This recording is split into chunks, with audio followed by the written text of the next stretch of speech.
માને તો ફક્ત બાળકોનું જીવન જ જીવવું હતું. દુનિયામાં સૌથી વધુ એકલતા કોને લાગે છે ખબર છે?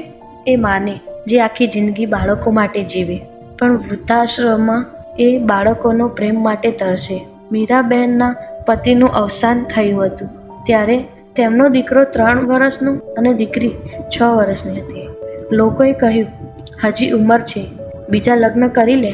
પણ મીરાબેને એક જ જવાબ આપ્યો, મારા બાળકો જ મારી દુનિયા છે.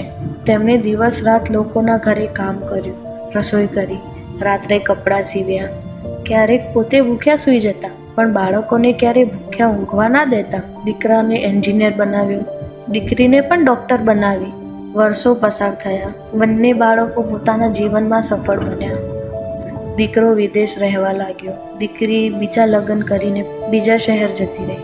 શરૂઆતમાં દરરોજ ફોન આવતો, પછી અઠવાડિયામાં એકવાર, પછી મહિનામાં એકવાર, અને પછી માત્ર તહેવારમાં એક મેસેજ આવતો. દર સાંજે મીનાબેન ઘરના દરવાજા પાસે ખુરશી મૂકીને બેસી રહેતા.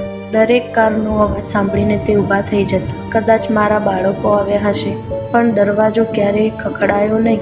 એક દિવસ પાડોશણ આવીને બોલી, બેન, તમે રોજ કોની રાહ જુઓ છો? મીરાબેને હસીને કહ્યું, જે નાનપણમાં મારા બાળકો સ્કૂલથી આવતા ત્યારે હું એમની રાહ જોતી, એવી જ રીતે હું હાલ રાહ જોઈ રહી છું.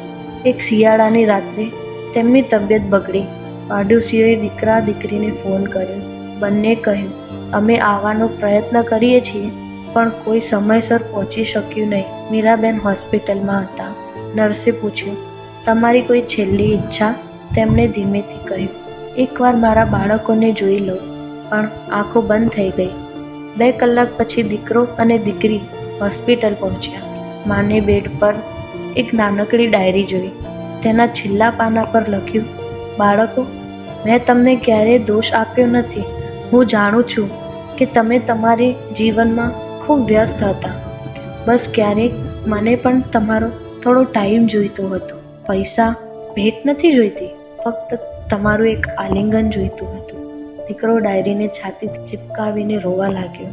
દીકરી માના પગ પાસે બેસીને બોલી, માં, એકવાર આંખો ખોલ, અમે આવી ગયા છીએ. પણ હવે માએ કોઈ ફરિયાદ કરી નહીં. તેણે જો આખી જિંદગી બાળકો માટે જ જીવી હતી. શીખ, માતા પિતાને તમારી કમાણી નથી જોઈતી, તેમને તમારો સમય જોઈએ છે. કારણ કે જે હાથ પકડીને તમે ચાલતા શીખ્યા હતા, એ જ હાથ પકડી એક દિવસ તમારી રાહ જોતા હશે.